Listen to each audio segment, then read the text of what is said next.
though known mostly for his orchestral works, Gustav Holst, his largest musical output is choral compositions. From 1905 until his death, he was a music teacher at a girls' school in Hammersmith, England, where he wrote many works to educate and challenge his female students. There are 4 groups of songs that Holst wrote in the name Choral Hymns from the Rig Veda. We will be singing number 3 this afternoon, which is the one he wrote for female voices and harp. He wrote it in 1910, a time in England where they were very interested in all things Indian.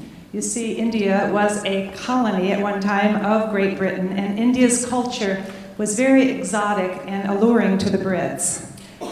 This is a set of 4 songs from a book called the Rig Veda. It's the oldest and most sacred of the Hindu texts, written in North India around 1100 BCE, and it contains over 1,000 hymns.